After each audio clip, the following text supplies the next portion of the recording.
안녕하십니까. 사회민주당 대표 국회의원 한창민입니다. 오늘은 부패재산의 몰수 및 회복에 관한 특별법 개정안을 발의하는 기자회견을 갖고자 합니다.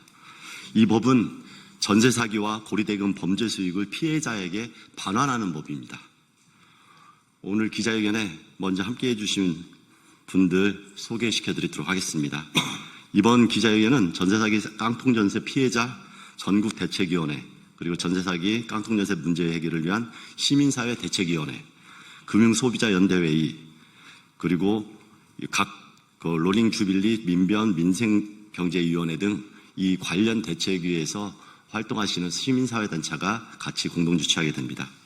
오늘 기자회견은 이 중 대표적인 분들이 이 관련 사안에 대해서 국민들에게 소상하게 말씀드리고 함께하는 기자회견을 갖도록 하겠습니다. 먼저 참여하신 분 한 분 한 분 소개 말씀드리겠습니다.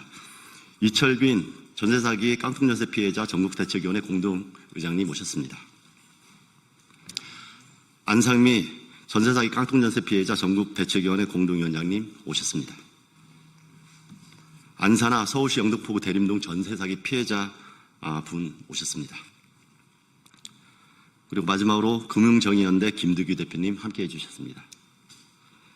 오늘 기자회견은 이철빈 공동위원장님, 그리고 안상미 공동위원장님, 그리고 안사나 피해자 시민, 그리고 김득유 대표님 발언으로 진행하도록 하겠습니다. 먼저 이철빈 공동위원장님 말씀 주시겠습니다. 안녕하십니까. 전세사기 깡통전세 피해자 전국대책위 공동위원장 이철빈입니다. 새롭게 출범한 국민주권정부는 전세사기 가해자를 엄중 처벌하고 범죄 수익을 피해자에게 돌려주어 정의를 실현해야 합니다. 전세사기 피해자들은 하루하루가 지옥입니다. 그런데 전세사기 가해자들은 제대로 수사받지도 않고 재판이 가더라도 시간을 끌면서 감형을 노립니다. 그 기간에 온몸에 명품을 두르고 해외여행을 잘만 다닙니다. 전세사기 피해자는 당장 죽음을 생각하는데 가해자는 잘 먹고 잘 사는 현실, 잘못되어도 한참 잘못되었습니다. 전세사기 가해자에 대한 처벌은 최소한의 정의 실현입니다. 그러나 현실은 이마저도 지키지 못합니다. 경찰은 수사 인력이 없다고 수사를 기피하고, 검찰은 피해자를 신경 쓰지 않고, 법원은 해괴한 논리로 솜방망이 처벌을 남발합니다. 이대로 방치할 수는 없습니다. 정부는 더 이상 전세사기가 용납되지 않는 사회를 만들겠다는 강력한 의지를 표명해야 합니다. 전세사기 특별법이 종료되는 2027년 5월까지 범정부 차원의 특별단속을 시행해서 전세사기를 근절해야 합니다. 이 과정에서 전세사기 가해자들이 편취한 범죄 수익과 부당이득을 샅샅이 찾아내서 피해자에게 우선 지급해야 합니다. 현행법으로는 수사당국이 아무리 열심히 수사해서 몰수 추징을 한다고 하더라도 모두 국고로 기속될 뿐 피해자에게 돌아가는 금액은 전혀 없습니다. 국고에 기속된 금액을 피해자가 돌려받기 위해서는 또다시 소송을 해야 하고 기나긴 세월을 기다려야 합니다. 이 과정에 수반되는 금액과 시간은 아무도 보상해주지 않습니다. 국가가 국민을 지키고 전세사기 피해자의 일상 회복을 원한다면 가해자가 편취한 금액을 피해자에게 돌려주자는 지극히 정당한 요구부터 수용해야 할 것입니다. 이번 발의안을 국민주권정부의 첫 번째 민생과제로 합의 처리해 주시기 바랍니다. 감사합니다.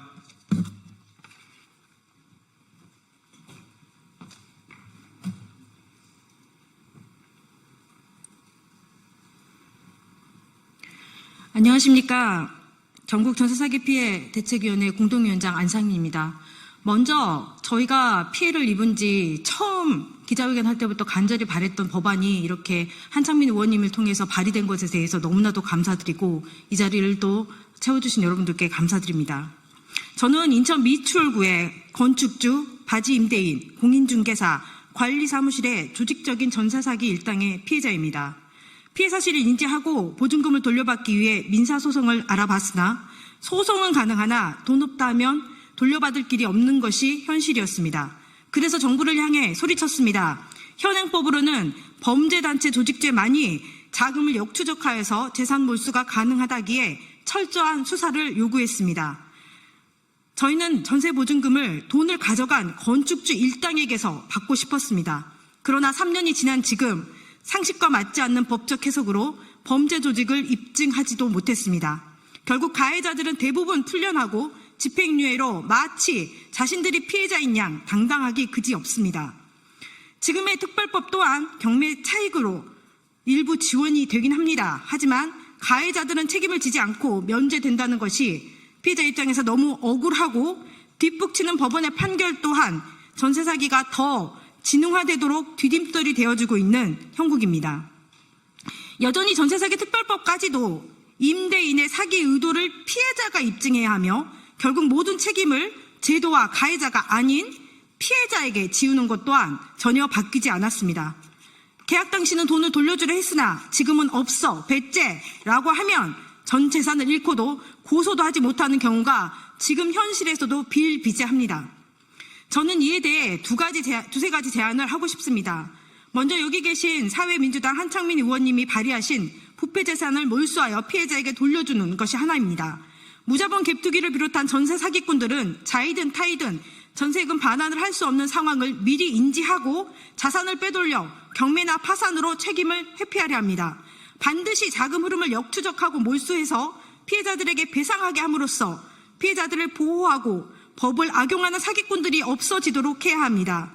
너무나도 약한 처벌로 사회적 재난으로까지 번진 이 전세 사기를 척결하는 것은 국민의 안전과 재산을 보호해야 하는 국가의 의무이기도 합니다.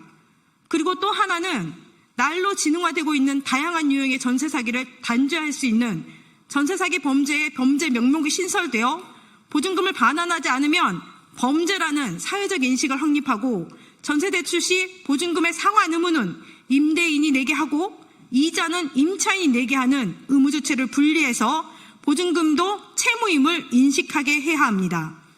임차인의 전세금은 돈 없으면 못 돌려줘도 돼 라는 이런 차별적 논리로부터 약자인 임차인을 보호해야 합니다. 이처럼 보다 강력한 제도적 보완이 필요한 것이 현실에서 꼭 필요하며 또한 이것이 상식입니다. 범국민적인 민생 문제이므로 정부 여당과 야당 등 모든 정치권에서 고민하고 적극적으로 방법을 찾아 더 이상 전세 사기로 젊은 청년들을 비롯한 성실히 살아가는 사람들의 삶을 포기하지 않도록 정치인 여러분들의 능력을 보여주시길 간절히 바랍니다. 이재명 대통령님, 지난 매불쇼에 참석하셔서 이런 말씀하셨습니다. 경제사범들에 대한 큰 범죄자일수록 처벌이 약한 점에 관해서 처벌 수위를 아주 쉽게 바꿀 수 있어요. 의지의 문제죠. 자신과 측근이 오염되어 있지 않으면 된다라고 하신 말씀처럼 시원한 개혁 기대하겠습니다. 감사합니다.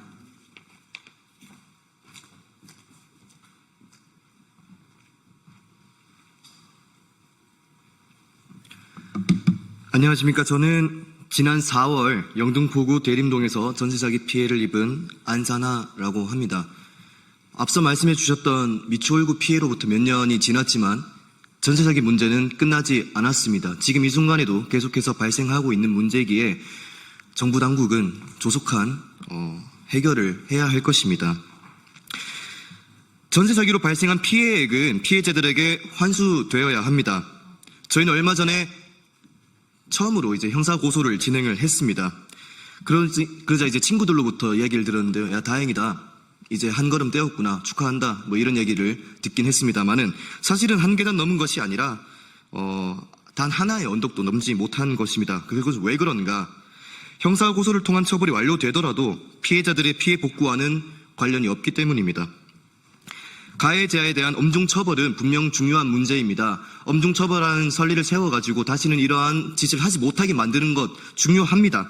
하지만 그렇단들 피해자들의 피해 복구가 되지 않는다면 피해자 입장에서는 막연히 기뻐할 수는 없는 현실입니다.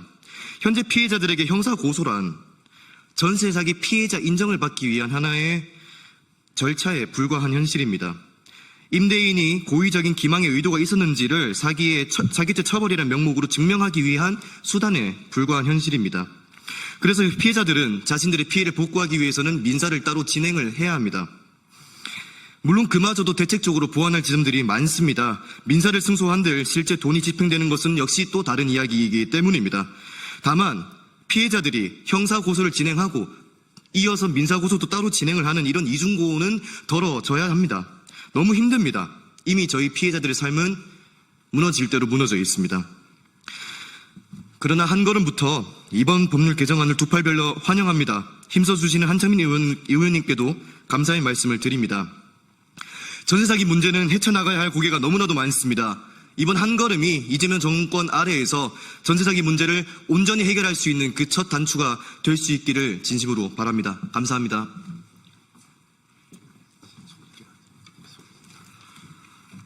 네, 오늘 이 특례법에는 전세 사기뿐만 아니라 고리대금의 불법 수익에 대한 환수 조치도 같이 이어져 있습니다. 그래서 금융정의연대 김두기 대표님께서 관련돼서 다시 말씀드리겠습니다. 예, 반갑습니다. 금융정의연대 김득이라고 합니다. 저희가 소속된 단체가 금융소비자연대회의라고 있습니다. 참여연대, 민변, 한국파산변호사회 등 모여서 저희들이 불법 사금융에 대해서 지금 대처를 하고 있는데요. 불불센터라고 해서 불법 사금융 신고센터를 지금 운영하고 있습니다. 참으로 많은 건수들이 접수가 되고 있는데요. 대표적인 게 법정을 초과하는 금액에 예를 들어서 500% 고금리에 대해서 이자를 청구하는 사례도 있는 거고요. 카카오톡을 통해서 불법 추심을 하는 업체들이 많이 있습니다. 근데 문제는 원금을 상환을 할 능력도 안 되는데 불법 추심이 이루어졌다 하더라도 원금은 갚아야 되는 문제들이 있는데 다행히 이번에 법의 하나가 통과되었는데요. 원금의 3배 이상, 지금 법은 5배 이상의 이자를 수취했을 때 원금을 갚을 의무가 없다라고 법이 개정되었는데 그럼에도 불구하고 불법 사금융, 그러니까 사금융을 쓰는 사람들의 가장 큰 고통은 원금에 대한 부담감들입니다. 금융사고가 당했다 하더라도 불법 가징금, 굉장히 많은 벌금을 구사한다 하더라도 피해자를 피해 회복이 되는 데에서는 요원한 상태입니다. 제가 이 활동을 10년 이상 되었는데요. 가장 동양사태 때 느꼈던 가장 큰 의문들이 재벌 오너는 감옥에 가 있고 함에도 불구하고 벌금을 우선 갚는 거지 피해 구제에 자기 자산을 일부는 출연을 했지만 전 재산을 출연해가지고 갚지는 않았습니다. 그러니까 가해자들이 가장 먼저 하는 행위들은 벌금, 과징금 이런 것들을 먼저 내지 피해 회복에 돈을 쓰지는 않는데 동양사태 때 피해자들은 오히려 자산이 매각되고 나서 자산 가치가 올라서 피해가 회복된 경우였거든요. 그러면서 왜 이런 법이 없는지에 대해서 너무나 아쉬웠습니다. 오히려 국가가 불법 행위로 인해서 이득을 보고 피해자들은 이 피해를 보는데도 불구하고 돈이 먼저 형사보상금으로 벌금으로 간다든가 추징금으로 간다든가 이렇게 되다 보니까 눈물적인 호소를 하고 있는데요. 한창민 의원님께서 이 법안 발의를 해주셨는데 저는 계엄 이후에 탄핵 이후에 첫 번째 민생 법안이다 그렇게 생각을 합니다. 그러니까 이 법안이 반드시 통과되는 것들이 저는 민주당 정부가 가지고 있는 개혁적인 정부에 대한 시금석이 될 것이다 그렇게 보고 있습니다. 더 이상 국가가 이득을 보면 안 됩니다. 피해자들의 피해 회복에 이 최우선이 될 수 있는 이 법안이 반드시 통과될 수 있도록 국회에서 적극적으로 노력해 주시길 바라겠습니다. 감사합니다.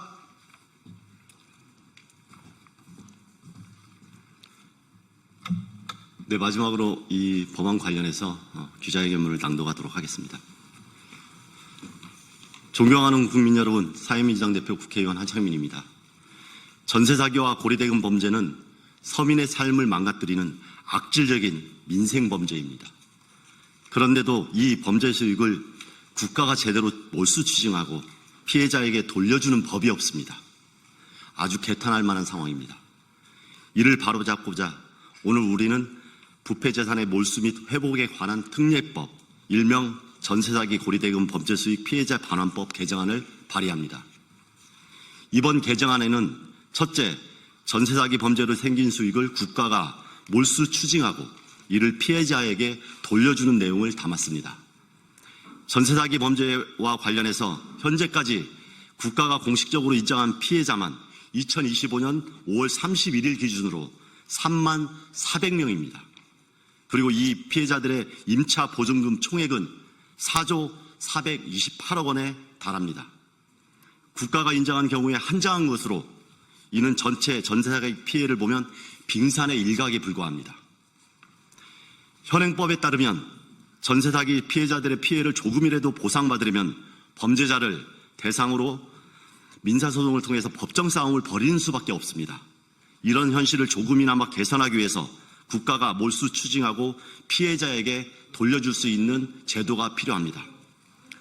둘째, 법정 최고 이자율 20%를 넘겨 돈을 빌려주고 약탈이자를 챙긴 사구명업자들의 범죄 수익도 몰수해서 피해자들에게 그대로 돌려줘야 합니다. 고리대금업자들의 범죄 수익은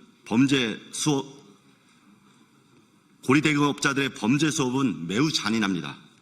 최근 법원 판결은 법정 최고이자율의 200배가 넘는 4,000%에 달하는 이자로 돈을 빌려주고 나서 돈을 갚으라고 주변주의들에게 나체 사진 등 매우 개인의 권리를 침해하고 협박하는 그런 성착취적 추심을 자행한 사례마저 있었습니다.